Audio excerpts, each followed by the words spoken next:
Welcome back friends in another very important video tutorial from Munich Life Sciences, and today we will study about the central dogma of life, जिसे हम central dogma of molecular biology के नाम से भी जानते हैं। तो आज हमारा टॉपिक है सेंट्रल डोगमा ऑफ लाइफ, जिसे हिंदी में कहते हैं जीवन का केंद्रीय सिद्धांत।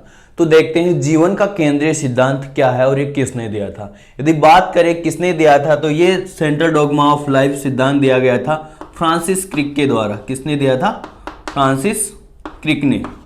तो फ्रांसिस क्रिक ने बताया था सेंट्रल डोगमा ऑफ लाइफ। अब देखो इन्होंने क्या बताया था, हम इसको मोलिकुलर बायोलॉजी, आपको पता है फ्रांसिस क्रिक और जेम्स वाटसन ने मिलकर डीएनए के स्ट्रक्चर के बारे में काफी डिटेल बताई थी और हम इसके बारे में पढ़ भी चुके हैं डीएनए कैसा है। अब जब मोलिकुलर बायोलॉजी स्टार्ट करते हैं तो हम सबसे पहले पढ़ते हैं सेंट्रल डोगमा ऑफ लाइफ। जैसे कि कभी भी हमें पता है जीवन कैसे बना है। जीवन इंफॉर्मेशन से बना है। हमारे में कोई इंफॉर्मेशन है, किसी दूसरे जीव में कोई इंफॉर्मेशन, अलग अलग स्पीसीज अलग अलग इंफॉर्मेशन कलेक्ट करती है और वो उसी के प्रकार से अपने जीवन या अपने शरीर के आकार को मेंटेन रखती है। ठीक है, जैसे हमारा शरीर है इस प्रकार का क्यों है? क्योंकि हमारे कोशिका में इस प्रकार की कोई इंफॉर्मेशन है, इसीलिए हमारा शरीर इस प्रकार का है। किसी एनिमल की बात करें, किसी प्लांट की बात करें, किसी बैक्टीरिया की बात करें, तो उनमें सब में उनकी अपनी इंफॉर्मेशन है। अब उस इंफॉर्मेशन का फ्लो किया जाता है कि वो एक रूप से दूसरे रूप में कन्वर्ट होती है वो इंफॉर्मेशन, और हमारी एक विशेष आकृति या हमारे में विशेष प्रकार के कैरेक्टर एक्सप्रेस होते हैं। तो वो किसे होते हैं? जेनेटिक इंफॉर्मेशन से। और आपको पता है जेनेटिक इंफॉर्मेशन किस में स्टोर होती है? डीएनए के अंदर। हमें पता है डीएनए क्या है, हमारी जेनेटिक इंफॉर्मेशन ही तो है। डीएनए क्या है? Genetic information.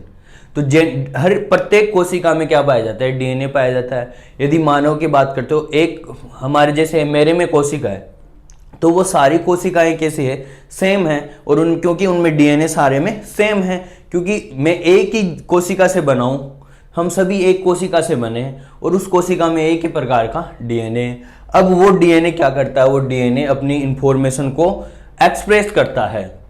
मान लो किसी भी जीव में, मान लो कोई कैसेट है, कोई कैसेट में कोई इंफॉर्मेशन है। अब वो एक्सप्रेस कैसे होती है? कोई स्पीकर के माध्यम से।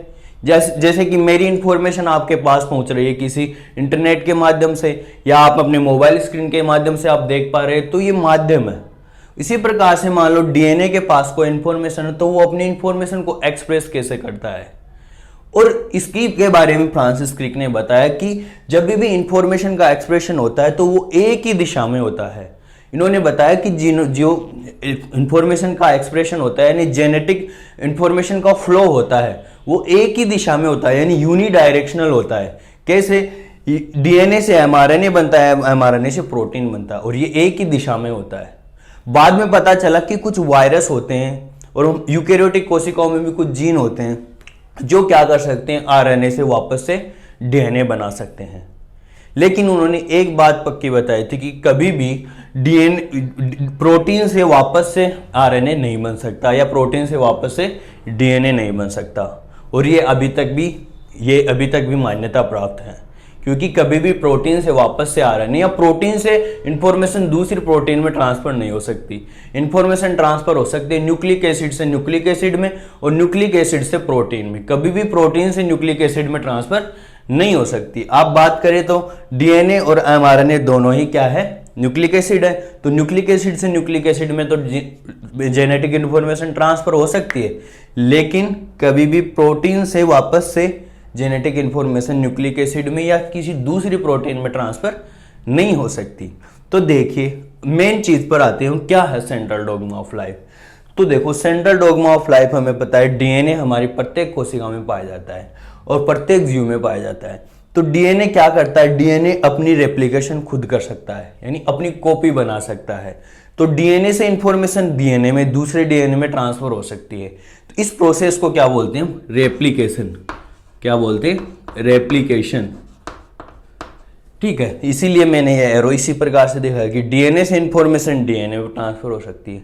डीएनए से इंफॉर्मेशन ट्रांसफर होती है एमआरएनए में।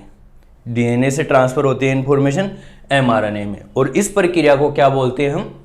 ये डीएनए हमारे पास और ये क्या है? एमआरएनए।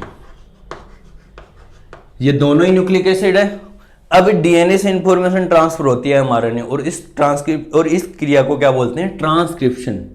क्या बोलते हैं? ट्रांसक्रिप्शन।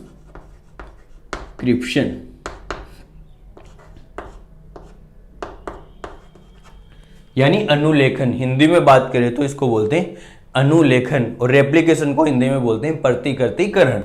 अब बात करें डीएनए से इंफॉर्मेशन ट्रांसफर हो गई किसमें? एमआरएनए में, जिसे हम बोल रहे हैं ट्रांसक्रिप्शन। अब एमआरएनए से ट्रांसफर होती है इंफॉर्मेशन किसमें? प्रोटीन में। किसमें ट्रांसफर होती है? प्रोटीन में। और प्रोटीन में ट्रांसफर होती है तो इस प्रक्रिया को क्या बोलते हैं? ट्रांसलेशन। ट्रांसलेशन यानी अनुवादन। हिंदी में क्या बोलते हैं इसको? अनुवादन।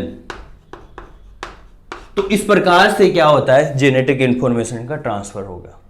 लेकिन कुछ जीवों में, कुछ वायरसेज में ऐसे भी देखा गया है, मैंने बताया था कि कुछ वायरस ऐसे होते हैं जिनमें जेनेटिक मटेरियल आरएनए होता है। मोस्ट ऑफ जीवों में तो जेनेटिक मटेरियल डीएनए होता है, लेकिन कुछ वायरस होते हैं जिनमें जेनेटिक मटेरियल आरएनए होता है, जिन्हें रिट्रोवायरस कहते हैं। जैसे एचआईवी इसका एक एग्जाम्पल है।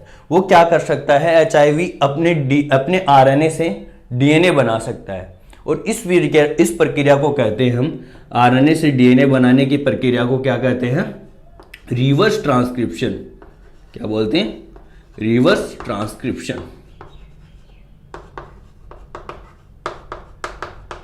इसके लिए विशेष प्रकार के एंजाइम, रिवर्स ट्रांसक्रिप्टेज एंजाइम काम में लाते हैं। ट्रांसक्रिप्शन के लिए हमें पता है, ट्रांसक्रिप्शन के लिए आरएनए पॉलीमरेज काम में आता है, और यहां पर राइबोसोम्स के द्वारा क्या बना दिया जाता है? प्रोटीन बना दी जाती है, और ये प्रोटीन ही हमारे सभी प्रकार के कार्यों में काम आते हैं। जैसे प्रोटीन कोई एंजाइम में हो सकती है, या कोई स्ट्रक्चरल प्रोटीन हो सकती है।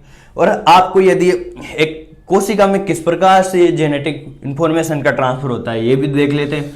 जैसे एक कोशिका है हमारे पास, इस कोशिका में क्या पाया जाता है? न्यूक्लियस पाया जाता है। न्यूक्लियस में क्या पाया जाता है? डीएनए पाया जाता है। और हमें पता है डीएनए से क्या बन सकता है?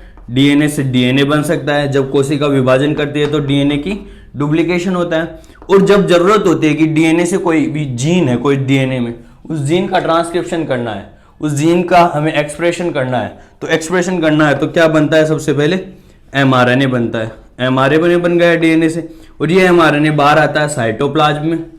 साइटोप्लाज्म में आते ही इस पर राइबोसोम जुड़ जाते हैं, और राइबोसोम जुड़कर क्या बना देते हैं? प्रोटीन का निर्माण कर देते हैं। तो ये प्रक्रिया तो हो गई ट्रांसक्रिप्शन, और यहाँ पर साइटोप्लाज्म में क्या हो रहा है? ट्रांसलेशन। तो ये भी समझ में आ गया होगा कि कहाँ पर ये क्रिया होती है। डीएनए से डीएनए बनने की प्रक्रिया और डीएनए से एमआरएनए बनने की प्रक्रिया तो कहाँ पर होती है? न्यूक्लियस में। और ये प्रक्रिया कहाँ पर होती है? साइटोप्लाज्म में। राइबोसोम्स के द्वारा कहाँ पर होती है? साइटोप्लाज्म में। तो ये होता है सेंट्रल डोग्मा ऑफ लाइफ, कि किसी भी जीन का या किसी भी जेनेटिक इंफॉर्मेशन का एक्सप्रेशन कैसे होता है? पहले डीएनए से एमआरएनए बनता है, और एमआरएनए से प्रोटीन बनता है। हाँ, कुछ केस में एमआरएनए से डीएनए बन सकता है, लेकिन कभी भी प्रोटीन से दूसरी प्रोटीन नहीं बन सकती, या प्रोटीन से कभी भी एमआरएनए या डीएनए नहीं बन सकता। तो यही है क्या? Central dogma of life. तो ये बिल्कुल साधारण है, और यदि आपने ये सेंट्रल डोग्मा ऑफ लाइफ नहीं समझ में आया तो आपको आगे मॉलिक्यूलर बायोलॉजी या लाइफ साइंस में आप कुछ भी नहीं समझ सकते, क्योंकि यही है basic central dogma of life. जीवन का केंद्रीय सिद्धांत ही यही है। तो ये सबसे पहले समझना आपको आवश्यक है। तो आई होप ये आपको अच्छी तरह से समझ में आ गया होगा। यदि अभी भी कोई डाउट रह रहा तो कमेंट करके पूछ सकते हो। यदि आपको ये वीडियो अच्छा लगा तो वीडियो को लाइक कीजिए। यदि आप चैनल पर नए हैं तो चैनल को सब्सक्राइब कर लीजिए, और अपने फ्रेंड्स के साथ ज़्यादा से ज़्यादा शेयर कीजिए। तो मिलते हैं इसी प्रकार के नेक्स्ट वीडियो लेक्चर में। तब तक के लिए धन्यवाद। Take care. बाय।